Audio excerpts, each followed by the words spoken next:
Ask the Dean, episode 65, live out to the internet in our new format on Wednesdays at 1 p.m. Eastern, live on all of our social media channels. I'm live on Medical School Headquarters Instagram right now. We're live on mapped.tv, which is our Mapped YouTube channel. We're live on premed.tv, which is our Medical School Headquarters YouTube channel. Everywhere that we can be.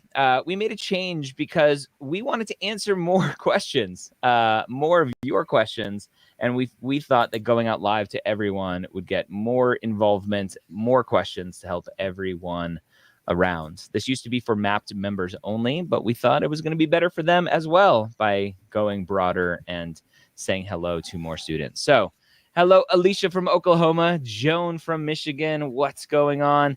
Dr. Scott Wright, our VP of Academic Advising, former Director of Admissions at UT Southwestern, retired Executive Director of TMDSAS. How are you doing today? Doing well. Hello, everybody. It's good to be here. I'm doing well, and just it's a great day, and anxious to answer lots of questions from students. Q&A is my favorite. I could do Q&A all day, every day. And I get messages from friends who are in medical school and who have known me in this space for a long time. And they're like, don't you get tired answering the same questions over and over again? I'm like, no, because every time I answer the same question, I learn a little bit more. I give it a little bit more context. I tweak it a little bit. And that person hearing the answer, it may be the first time they're hearing that answer. And the way that I say it, it just resonates with them perfectly. And I've touched someone. So hopefully I don't get tired of Q&A because I love it. Rachel Grubbs, co-founder of Mapped, MCAT test prep extraordinaire. How are you doing, my friend? I'm excellent. This is always the favorite part of my week. Like you, I love Q&A. And I've also been in this business long enough to appreciate the way Q&A evolves. The pre-med process, the pre-PA process, these are not static things. They change. So sometimes when students are asking again, it's because they've heard that there's a little bit of a difference, or they've heard rumors, but those rumors are old things. So it's good to cover the same topics again to make sure you've got the latest and greatest information. And that's what we're here for. Yeah.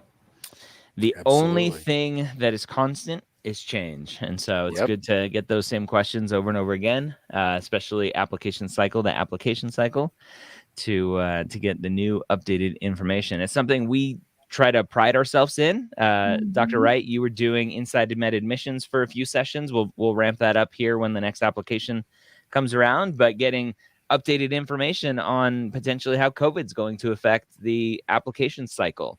We're probably going to have to do that again for next cycle because, hey, guess what? COVID's still here. Shocker. We've had Inside Med admission sessions on letters of recommendations. And what was the other one? Interviews? No, interviews? Something like that. I forget. So lots of awesome sessions. So go ahead and ask your questions. If you're watching on Instagram live, go to mapped.tv or premed.tv and come find us and ask your question there in the YouTube chat, because that's where we're going to be pulling questions from.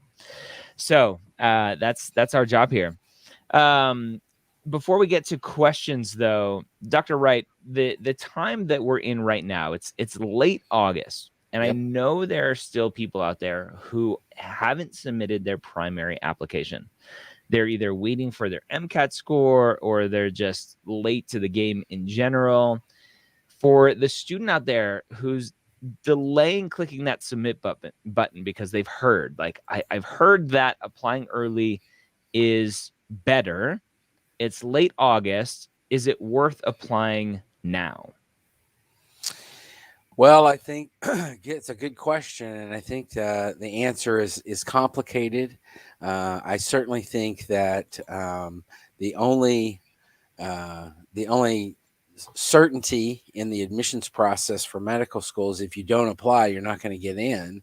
So that being said, I think it depends a little bit on how strong you feel like your application is, where you're applying could affect that what that answer might be.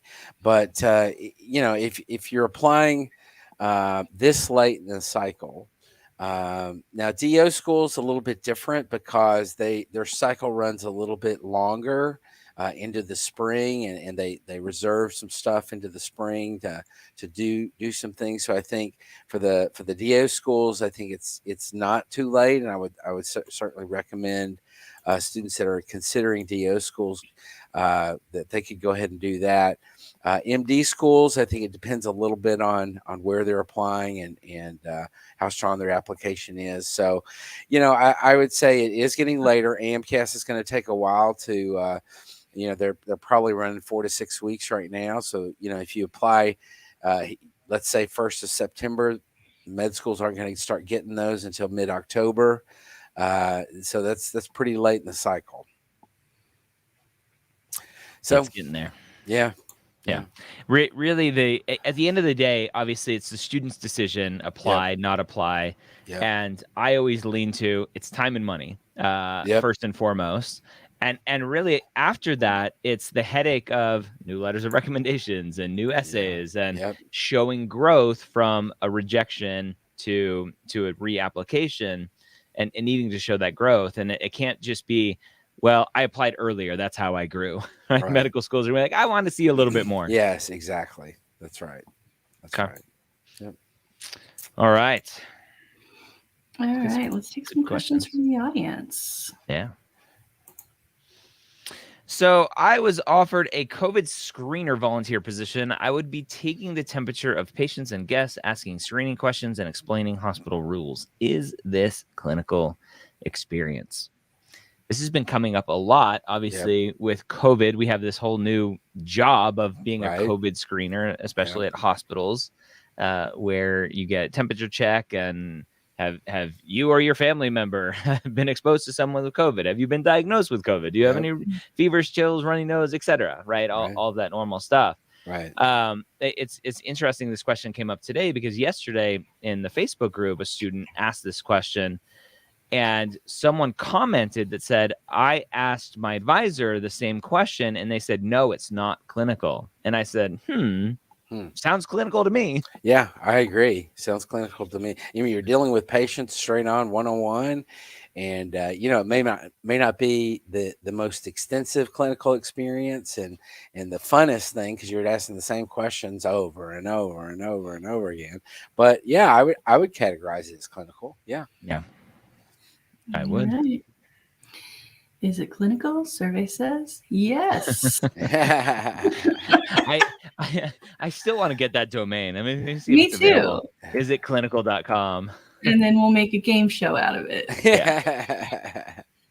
As long as I can get one of those like long stick microphones that Bob Barker used to use on Price is Right. Yeah. That was awesome. All right. All right. So what are the factors that go into acceptance after one is offered an interview? My phone that I have set up for Instagram is blocking my view. I can't see the question. So the factors that go into an acceptance, right, after one is offered an interview. So let's say, Scott, that a student is offered an interview, right, for whatever, and the caveat is always every school is different for how they invite people and then their process after. Once a student is invited for an interview, they come for the interview, and then what does that process post-interview look like? Yeah, it does depend a little bit on the medical school, but I would say at that point, the interview is a huge part of the consideration on whether they're going to make an offer to that student or not. For some medical schools, it's going to be 100% of the process. That interview is going to say, does this student fit with our mission? Does this student fit with what we're looking for in terms of a variety of aspects of what they might want to consider, but all that's going to come from the interview. So I would, other schools are still going to consider other things in the mix, but the admissions committee is going to sit down and they're going to make a consideration based on the entire application including the interview at this point. But I would say at many medical schools, perhaps even most medical schools, that the interview is going to be a really big part of that process and is really going to have a huge impact. So the factors are going to blossom into a variety of things, but interview is going to be a big part. Yeah. And then post-interview, right? I've heard the gamut from post-interview. Some programs, some admissions committees throw out everything pre-interview. They don't look at stats again. They don't look at experiences again. Right. It's just interview. Do we like the person? Do we not? Yep. And other schools go back and everything is in play for post-interview review. Yep. So again, it just depends on the school. And we say that to not go, okay, now let me go do my research and figure out what schools do what. The truth is that you can't control the far majority of things that happen during this process, and you shouldn't try to control them. You shouldn't try to play a game that says, okay, I'm only going to apply to the schools that post-interview only judge me based on my interview because I know that I'm a rock star in person. My stats are a little bit and so I only want to apply to schools that are going to ignore everything post-interview. Yeah. And when you do that, what you're doing potentially is not applying to the schools where you may be an amazing fit and they don't care about your stats. You're good enough for their stats and you're going to crush your interview and they're going to love you and you're going to blossom there and you're going to just be a stellar student. You're going to graduate top of your class. You're going to get the residency of your dreams and go on and live the career of your dreams because it was the right program for you, versus trying to play a game and finding a program that you manipulate into working for you, and then you're just not happy. Right. That's right. So that's what I got to say about that. And we are now the proud owner of isitclinical.com. So woohoo! Look at Ryan multitasking. I can chat and do it all at the same time. Does a pre-interview hold mean automatic R? So I'm assuming this person doesn't mean it automatically turns you into a pirate, right? Automatic R. Automatic rejection. Scott, did you guys at UT Southwestern, did you do pre-interview holds? No, we didn't do that. And so I'm at a loss. I've had several students recently who have gone through this and gotten a notification that they're on hold pre-interview. And, that is really one of those things where it comes down to what does that mean for the individual medical school? Yep. My guess is that it does not necessarily mean an automatic rejection. Yep. I think they're holding to see what is the rest of the pool going to look like as things continue to progress and as more applications come in. They may go back to those that they put on hold to see what they want to pull out of there. So to answer the question, I do not think it means an automatic reject. Yeah. So Rachel, have you ever been asked out and go, Rachel, Friday night, I would love to go out. Let's have dinner. And you're like, yeah, let's, I'll get back to you. Right. I'll get back to you. And then you call your friends and be like, hey, what are we doing Friday night? Right. And trying to find something better to do than the initial offer that came in. That's what I think a lot of these pre-interview holds are, is we like you, but not a lot. And we're going to see if something better comes along. Right. And that's what you were saying, Scott, is let's see what the rest of the applicant pool looks like. Yeah. Yeah. Thank you for not making me answer that hypothetical question. I would make that. We've all been there. It's not the kindest thing, but it is practical. It is very practical. Well, and yeah, you got to take care of yourself. Okay, so let's see.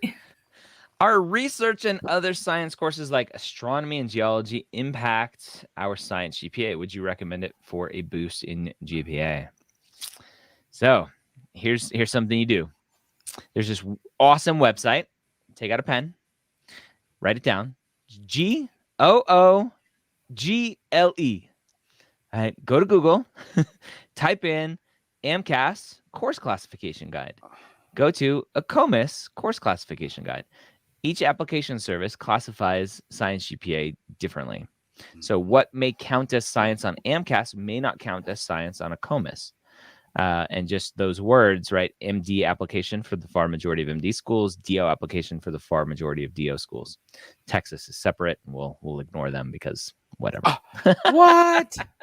Right. And so inside of Mapped, right? If you haven't checked out Mapped yet, inside of Mapped, we have some algorithm stuff that when you're entering your courses, we try to predict, is it science? Is it not science? You can overwrite it if you want, but we've pulled in a lot of that data from the application services to try to help students figure out, is it science? Is it not science? So you can check out Mapped.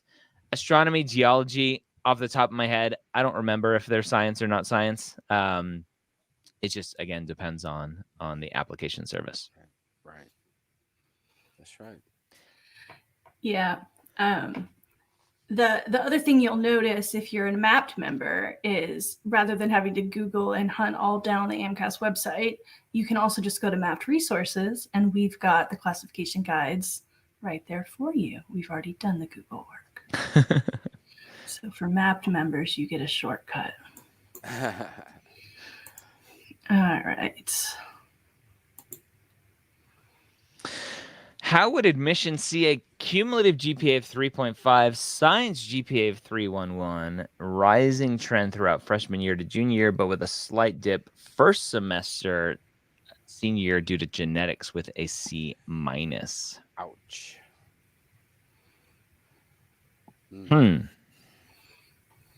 So a little dip there. Trends are important. Yeah, they are. They are. Genetics is a pretty important class in medical school. Particularly these days, everything is genetics. Even a lot of the pharmacology stuff these days is genetically based. So, my concern here would be the significantly lower science GPA than the cumulative GPA. And I would wonder if that one C- is the total culprit for the lower science GPA. So I don't know. I think admissions committees are going to view that with concern. That the cumulative GPA suggests that they're a good student, but the science GPA seems to say that their science, their abilities in the science classroom are not as good as their abilities overall in the classroom. Yeah. And Days does ask a follow-up question. They did a two-parter. So the second part is, do you think I should consider a post-bac or master's before applying? I would say that's a very good suggestion. I would look at post-bac classes or a special master's program. I think you want to really establish in your application that you can do the science work at a high level, and that would be I would definitely consider that as an option. It's really hard, and this is why I love Mapped, because you can enter all of this information inside of Mapped, and we can see trends of what that looks like, and we can share what that looks like in Mapped in a second. But it's hard to know, right? The student saying 3.5 cumulative, 3.11 science with a trend. What does that trend look like? Was it just an atrocious freshman year, and then the last 2 years have been great at like a 4.0? Then maybe the C- is less impactful as long as all of the other grades look good. And it's just really hard with just this piece of detail without seeing trends and maps and everything else of what that looks like. And so let's say you need to take some more classes. Well, potentially without doing a post-bac or a master's, you just delay graduation and just take another semester worth of classes before you graduate. There are a few options pre-graduation that you can potentially do. So go ahead, let's share that screen, Rachel, and look at, this is our Mapped demo account. And you can see here, this student didn't start off very well and had pretty atrocious 2.2-ish kind of numbers here. And going those last several semesters looks much, much, much better. So yeah, that's a good trend right there. Yeah. Right. And you can see here that those numbers don't look super sexy, right? 3.30 cumulative, 3.24. But look at that trend. That gives a lot of confidence to an admissions committee member. And remember, the schools see all of this information. Yeah. Mm-hmm. All right. All right, we'll move that for now. Let's see. If my research lab professor, Department of Biochem, is willing to write me a letter of recommendation, does that count as a science letter of recommendation, or would a letter of recommendation from my physics professor be preferred? No, I think the biochem professor is fine. I would say that would be a great letter. This comes up a lot of, they weren't technically my professor, but I'm in their research lab, their faculty, their science faculty. Does that still count? Yeah. Yeah, I would say it counts. Right. I think at the end of the day, some critical thinking is needed when determining who to write a letter of recommendation. It's not just Johnny was in my class and they got an A. It's, I am a scientist. I think like a scientist. Johnny thinks like a scientist. Here are all these other amazing qualities and traits about them. So just having them as a professor in a class is less important than, yes, they are science faculty and they can write you an amazing letter. Exactly. Exactamundo.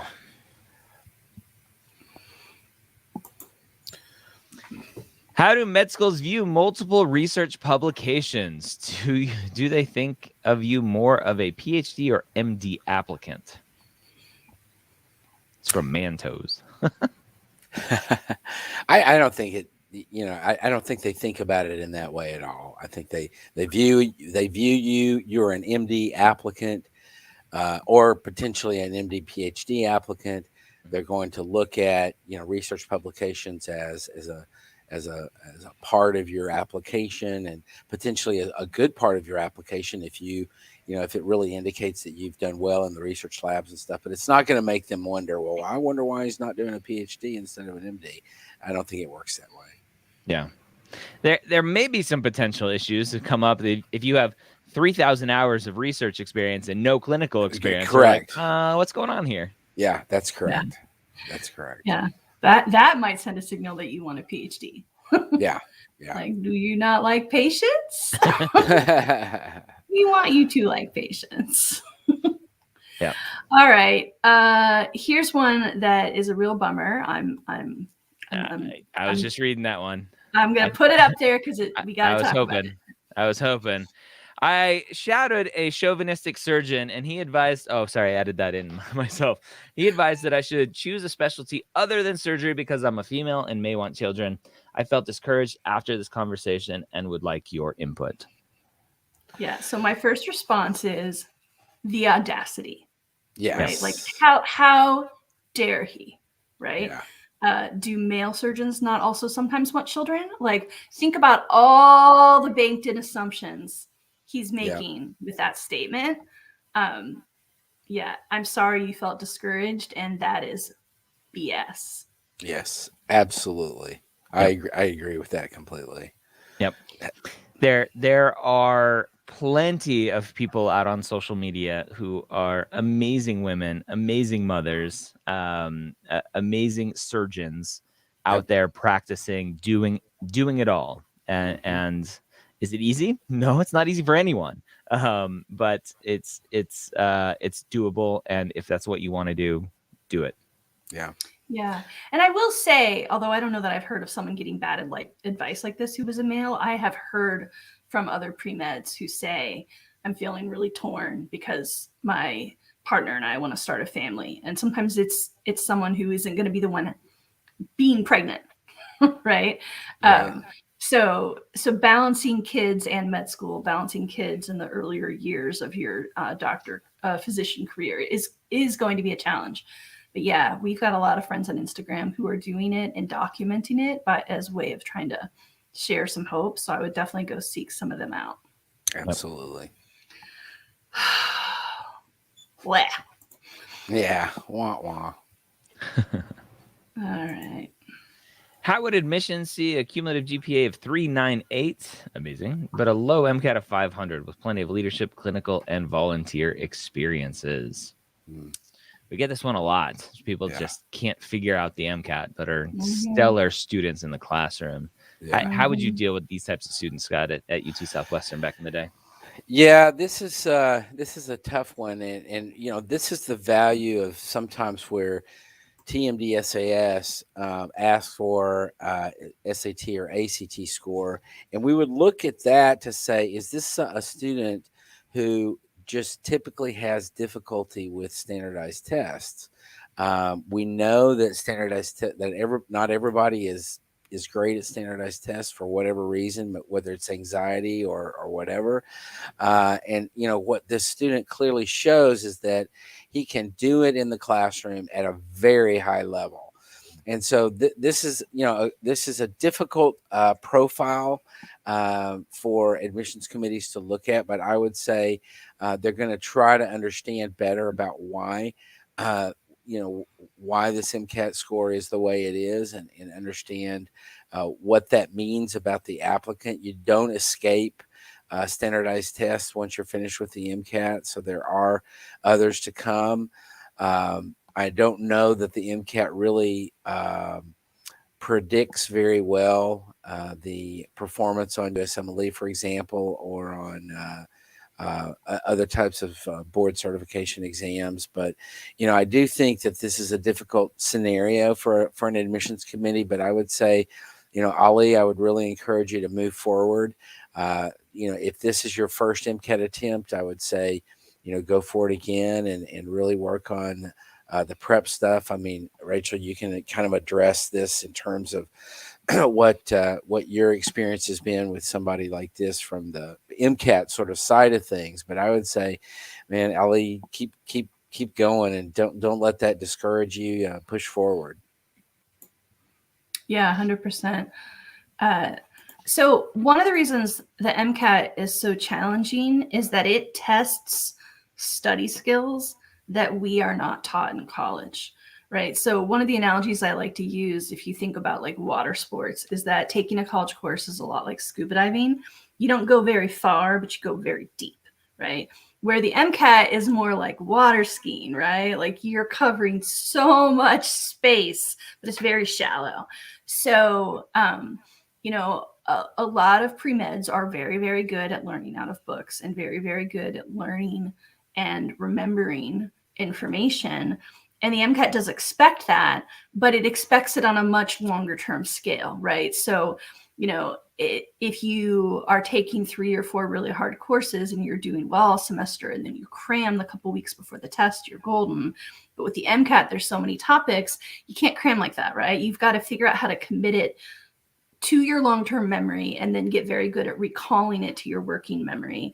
And I know we keep changing the way we think about memory, so sorry if I'm not using the latest correct psychological terms there. But, you think about the way hardly any of us know phone numbers anymore, right? But we older people often still know our childhood phone numbers because we dialed them so many times that even though now it's just like Siri, call mom, or text mom, because who calls, right? Then you still, for whatever reason, just have that series of digits locked in your brain. And that's the kind of thing you need to do with the MCAT content. And that's still only step one, because the real trick to the MCAT is the critical reading and the thinking like the MCAT does. And often when someone has a score that's, right there in the healthy middle, like a 500 is, it usually means there's a big deficiency in one or the others of those. So it might be that you're killer at critical thinking and critical reading, but struggling with content. In your case, because of your grades, I don't know you, but I'm going to go out on a limb here and guess it's the opposite, that you're killing the content, but you haven't wrapped your brain around the way the MCAT wants you to think. And there are test prep options out there that'll teach you, if funds are limited, there's a lot of free or low cost resources. We do partner with Blueprint. We think they're great. So you can always look into their practice exams, their courses. The MCAT podcast. The free podcast they do with Ryan, that's a great way to start. And, you can, I've heard from a lot of pre-meds who just listen to that when they're at the gym or on runs, right? Because they're not even really studying. They're just trying to absorb the way MCAT teachers are telling you to think about the passages, right? It's just a mindset shift in a lot of ways. So do you have to retake with a 500? No, you could try, but with those stellar grades, something's going really right in the way you study. So one thing I always think about is so many med students tell me no matter what my study skills were in college, I had to learn to change them in med school. And often they have to learn to change them over and over. So big nods from Ryan, who's been through med school. So you might see this as an opportunity, right? I'm going to have to learn to change my study skills repeatedly. This is a chance to do it before med school. I know that was a really long answer, but all of that is saying you can do it if you want to try again. I think you can make it work. You just got to be ready to let go of some habits that have worked for you and find new habits. You can do it. You can do it. All right. Let's see. I was thinking of doing an SMP program. And for those of you who don't know, SMP, Special Master's Program. So a Special Master's Program. Could you talk about linkage programs in SMPs? I have had a hard time finding information online. Any recommendations? So I'll talk for a second here because I actually don't recommend bothering about linkage programs because linkage, again, for those of you who don't know, linkage is an agreement between a special master's program or just a regular post-bac program and a medical school.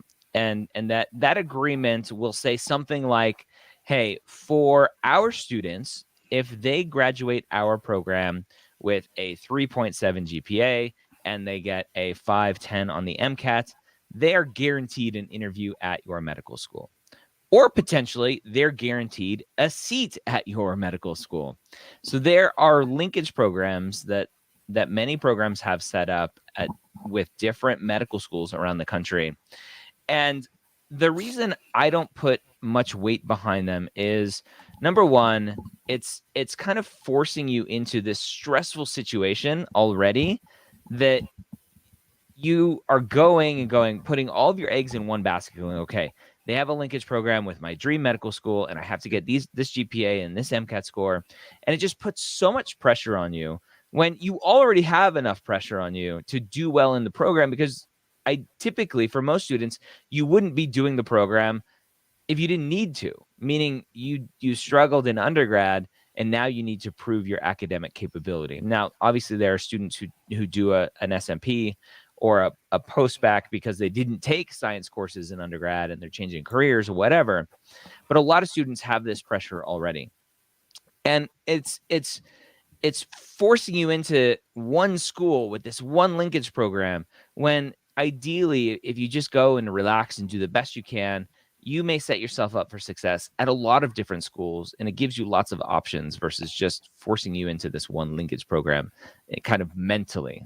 The linkage for most, the linkage program isn't a contract. You're not forced to go to that one program.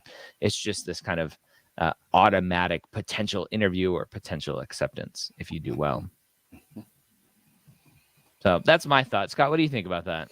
No, I agree with that completely. I think that, there are a lot of considerations to make when you're looking at an SMP. I don't think linkage is high on the priority list there. I would say, to find an SMP that is going to fit you, whether it's geographically or the type of program that it is, or the, student body, or, your connection to that school, or whatever. There's a lot of other considerations to make. I don't think linkage is really something that you should put high on the priority list. Yeah. Yep. All right. All right. So continuing on, how heavily is the CASPer exam weighed in admissions decisions? Here's my answer. It's the shrug emoji. That's my answer to that question. I have no clue. Boy, To that's put it another way, I don't think anyone really knows yet. No. I don't think so either. The only people who know are the programs themselves. Yeah. Because as it is with all admissions, it depends on the program. It depends on the school. Yeah. What we have heard is that a lot of schools are currently taking the CASPer data, not necessarily to use it in admissions decisions, but to review it against performance in med school. But even that, take that with a grain of salt, because I don't think it's a free pass. You should go into the CASPer like you go into any exam in terms of being physically prepared and in terms of having read up on the test. And there's not a lot of test prep out there. The test prep that is out there, I frankly question. But you should at least have learned enough about the exam to know what to expect. Yeah, I had one student who told me he scored in the lowest quarter percent, the percentile or whatever, and he was freaking out about that. But then he related to me that he didn't finish the exam. Whoa. He got. I can't remember exactly what happened, but he had questions left over that he didn't even answer. He ran out of time. Yeah, to me, that's someone who just completely overthought the whole thing. Yeah, oh, absolutely. Wow. Absolutely. You shouldn't be running out of time on CASPer. No. But that was his experience with it. So, but yeah, I agree with that. Yeah. Rachel, let's talk for a second about mapped advising through mapped chat, one of the newest features of mapped. You can share your screen again and show mapped chat. A lot of students who interact with us through these Ask the Deans, and if you can zoom out. Through Ask the Deans, or they send us lots of emails through our website. A lot of students don't have access to a Prehealth advisor. And through Mapped, you can now, with our Mapped chat feature, chat with one of us as your advisor. And it is a premium feature on top of Mapped. But you'll get Rachel, me, Scott, or Verinia, who's not here today, who are all experts in the pre-health world, helping be your advisor. And we've gotten so many messages just in the week that it's been live of like, oh my gosh, I needed this. I don't have anyone to ask questions to. This is the best thing ever. And so you can see here that this map chat is just a fun conversation. We've just been going back and forth here.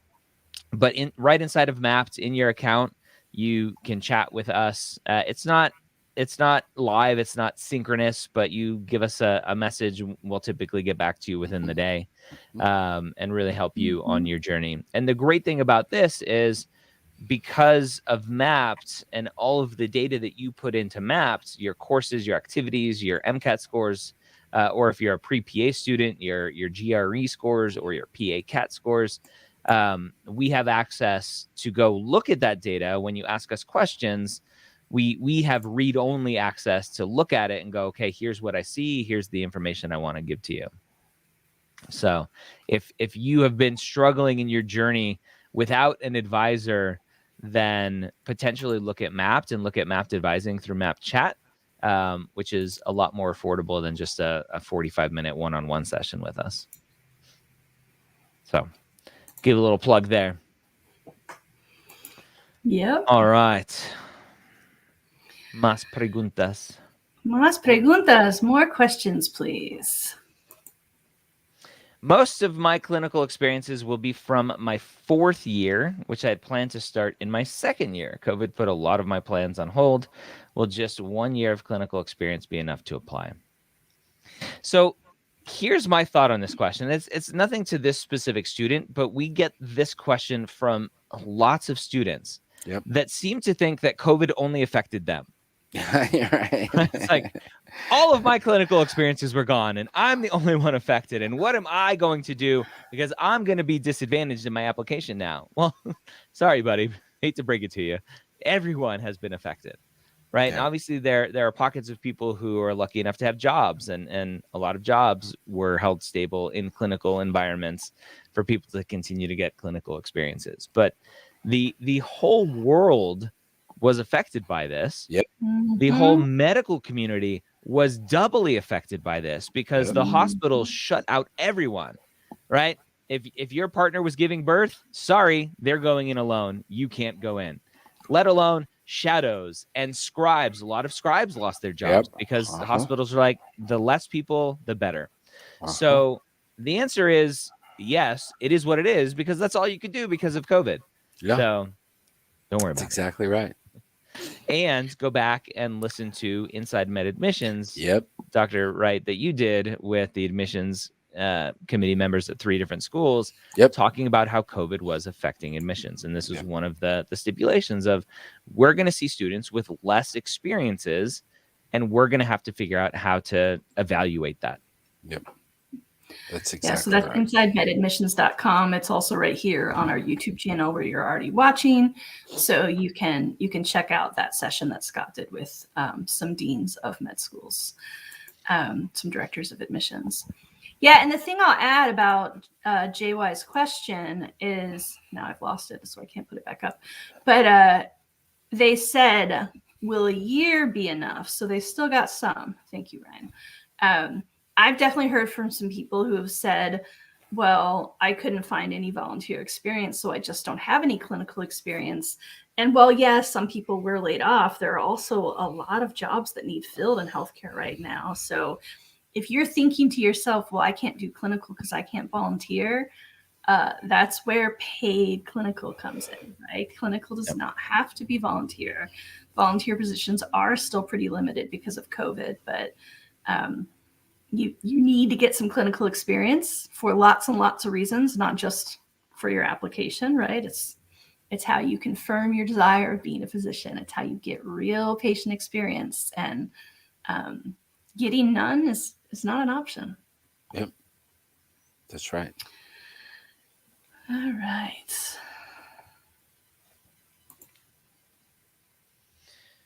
All right. I'm applying for MD, PhD programs and have tons of research experience, but I have no publications. Will I be less competitive? This goes to my statement that I always love to make. Research is the most overrated part of an application. And specifically for this, publications. Right. Obviously, for MD, PhD programs, you need to prove that you really like research, and that's what you want to do as a career. But I think hopefully the far majority of people out there, the admissions world out there, understands what it takes to publish something. It takes a lot of the stars to align, that you're getting involved in research at the right time, you're studying the right thing, the research is going in the right direction based on your hypothesis, the data that you're collecting is appropriate, you're able to analyze that data, you can write it up as an abstract, it gets approved by a publication, by a journal. All of that has to happen for research to happen. We had a question, I don't know if it was on Ask the Dean or somewhere else, of like, should I put this research on my application because after 2 years we didn't get the results that we needed and we closed up shop? I said, well, that's what happens with research. That's what happens probably with the far majority of research. And people understand that, right? Research isn't valuable just because you get a publication out of it. So no, it will not make you less competitive, I think. Right. Here's a good one. What criteria besides location, size of school, tuition should one look at? I'm having a hard time figuring out what does, quote, finding a good fit for you mean? Good questions. Yeah. So premedyears.com/437, I believe. I'm double checking. I could type. Yes. /437. How to build the ultimate med school list is a great episode that I did with Joanne Snap, former director of the Health Professions Advising Office at UC Davis. She's also former director of admissions at a medical school. So I would check that out. I actually don't put tuition on the list to build a school list. I think tuition gets important if you have multiple schools to look at. Tuition's expensive everywhere, unfortunately, unless you're lucky to be in Texas and be a in-state applicant in Texas. But tuition, unfortunately, isn't expensive. And the question that I ask is, if you were going to remove a school from your list because it's $10,000 or $20,000 more expensive per year for its overall budget compared to another school that you do put on your list, but that school is less of a good fit and you don't end up getting in that application cycle. You apply the next cycle and you go ahead and you expand your list because, hey, you're a reapplicant and your clock's ticking and you got to get into school. And you add that $20,000 a year more school onto your list. Now you've delayed your potential earnings as a physician by a year over $80,000 in tuition. And I can guarantee you that the far majority of physicians out there are making much more than $80,000 a year. Mm-hmm. So it's at the end of the day, it's just a math equation. And I think that every school should be on the list regardless of their tuition. And then you play the tuition game at the end when you have multiple acceptances to choose from. Agreed. So going back to this specific question, what else should you look at?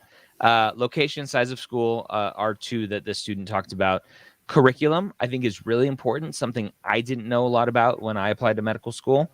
I would have done much better in a systems-based curriculum where you learn anatomy, physiology, pathophysiology, histology, pharmacology, all around a specific system, like the cardiovascular system or the skeletal system or the nervous system.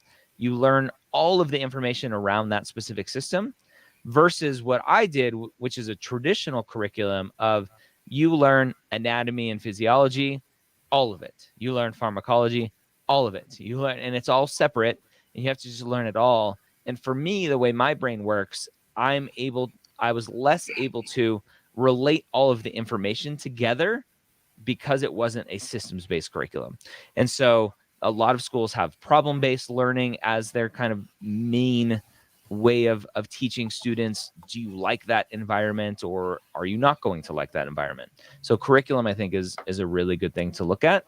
And then potentially programs, residency program access. If you're really interested, I want to do this one specific thing in the plastic surgery world, well, then potentially going out to some rural campus for medical school is going to be less helpful for you to get exposure to plastic surgeons who do that one specific thing that you may be interested in.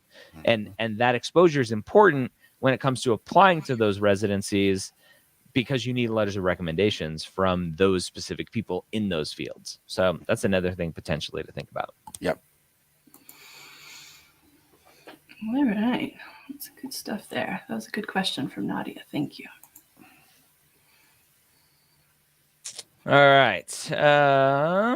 Let's see. Here we go. What we got? Does volunteering as a virtual crisis counselor count as clinical experience? Go to isitclinical.com. Not yet. We don't have it set up yet. For medical schools, or are activities such as scribing more recommended? Right. Pre-COVID, I think most people would say virtual crisis counselor, not clinical. Go get something in person. Right. During COVID, it's just this fuzzy gray area. For a lot of people, it's better than nothing. Mm-hmm. Right. But I still think the gold standard is in person doing stuff. Agreed. Yep. All right. We only have a few minutes left. So I'll remind everyone that Ask the Dean is now public every week. So we'll be back. But we've got time for a couple more. A few people have asked about this, so I wanted to put it up. How about unbalanced MCAT scores, like 90th percentile on the sciences, but 20th percentile on cars? How do admissions committees view that given a GPA of 393 and many medical experiences? So let's assume, 90th percentile on the sciences. I'm assuming that is what, 528, 529, Rachel? Is that 90th percentile? No, or 90th. 128, 129? Yeah. In the sections. So overall, potentially like 510-ish, 512-ish, maybe. Right. In a super unbalanced way. Mm-hmm. We've said a bunch of times that a lot of this unbalanced stuff kind of goes out the window. Let's look at your overall score. Yeah. Great GPA. What do you think with this, Scott? Yeah, I agree with that. I mean, I think that a very low CARS section could be concerning to medical schools, but I would say it has to be like super low for that to be even that much of a concern. I would say most medical schools are going to look at the total score along with that GPA. I think, if a good solid total score with that GPA, I don't think you're going to have many problems. Yeah. So I'm looking at the percentiles that the AAMC puts out. 90th percentile is about a 129. So my estimate was right for Chem Phys. For CARS, 20th percentile is about a 121, 122 potentially.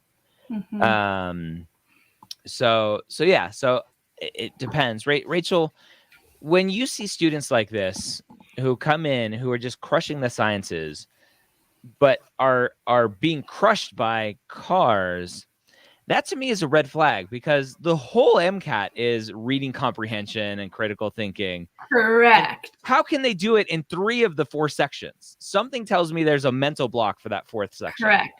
Yeah. And again, I put this up because a few different people asked about what if I have one really low section, and often that low section is the CARS. Yep. So it can be a couple things. Sometimes it's English language learners. So it's someone who's speaking, reading English as their second, third, maybe fourth question. Even if you grew up in an English school system but spoke a different language at home, sometimes that just does hinder some of your higher vocabulary. And then sometimes, like you said, Ryan, I think it's a mindset thing. I've had students say to me, well, I'm not going to work on CARS because it can't be improved. I'm like, well, really? Because when I was 4, I was reading books with about 5 words on a page.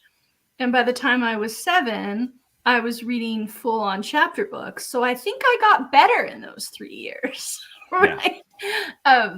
So I think when I see this, so for people in that second group, it often means they've only ever thought about reading as a means to get information and not as a means to analyze.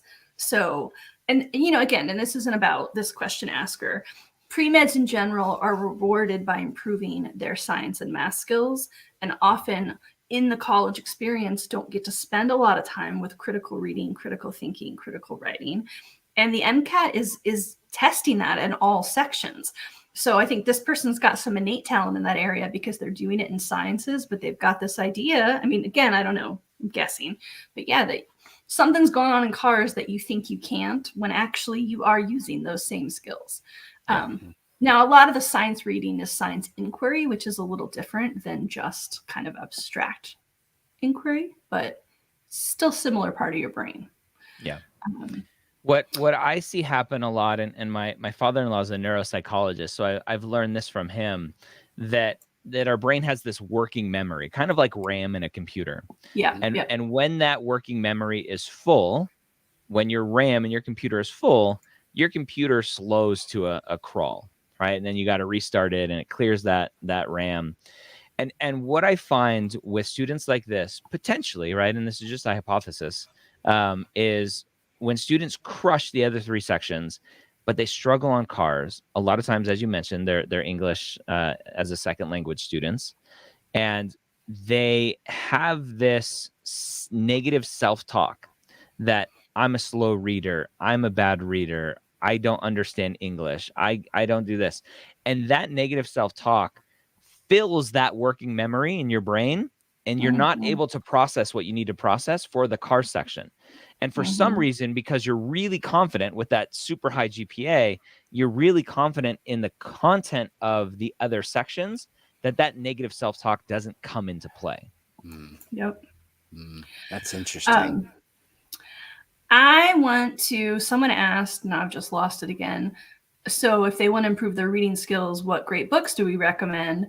And we've got a whole bunch of recommended books, many that are not scientific, but still about the pre-med or the doctor life, on the Mapped store on Amazon. So there's a whole recommended reading list there if you want to go check it out. There's also an old podcast or post, I think, Ryan, from the med school headquarters, that covers a lot of this, and that's where I got most of that reading list. Yeah, so in the pre-med hangout, one of our things in like the FAQ at the beginning is a whole book list as well. Yeah. So yeah, definitely work on those reading skills. That's a great question. Yeah. To wrap it up here, Rachel, do you want to talk about how students can get 30 days of free access to Mapped? Absolutely. So anytime you want to join Mapped, you get at least 14 days free. But what we'd like to do for our folks who are watching today is give you a chance to get 30 days free. So if you go to app.mapped.com, so app.mappd.com, we'll ask you when you register for a referral code. And the referral code you're going to use is 30 days free. So 30 days free. And that will give you access to all of the Mapped features, all of the regular Mapped features, so not including that premium Map chat we were talking about before. Not yet. We think we're going to add that soon. maybe later. For 30 days. So you'll get a whole month. You are going to have to put a little time in. So the first 20 or 30 minutes of using Mapped is you doing some data entry. Once you start telling us about your courses and your activities, you're going to start to see all those pretty charts we were showing before, and I'm showing again right now. So you'll start to get some data tracking. And once you start to get a lot of stuff in there, I don't think we showed this feedback tab before, but once you start to put in a lot of information, we're going to start running some rubrics against your data. You'll get some announcements from us periodically, and you'll get alerts like, hey, we see you've got 50 hours of clinical. What do you do now? So you're going to get some customized feedback that has been, it's been written by the Mapped advising team. So you'll have a chance to track all your data and hear from us and hear what we think about the progress you're making. Show the feedback for the C-, because a lot of students don't understand a C- for prereqs is not passing. And if you're going to put that into Mapped, we have that ability right there. Schedule your retake for your prereq. It says there, records show that you got a C- or lower in a course that is a prereq for medical school. A lot of students don't know until the last minute, like, oh crap, I need to go retake that class. Is that going to set me back? Do I need to wait another year to apply? But because we have that knowledge of what you're putting into Mapped, we can give you feedback. And there's just one very specific example. So we can see trends. We can calculate your first 20 hours, your first 40 hours compared to your last 40 hours and give you feedback on what's going on with trends. This is the kind of the heart and soul of Mapped. So Go check it out. 30 days for free. All right. Well, awesome. I'm excited for Ask the Dean every week live to the world, both on Instagram Live. Hello, everyone on Instagram, as well as on our YouTube channels. So first time here. We were doing it the first Monday of every month, but now, again, every Wednesday, 1 p.m. Eastern. Lots of great questions. Love the diversity of people here today. Absolutely. Yep. Absolutely. So thank you, everyone. We'll see you next Take care, Wednesday. everybody. Bye-bye. Bye.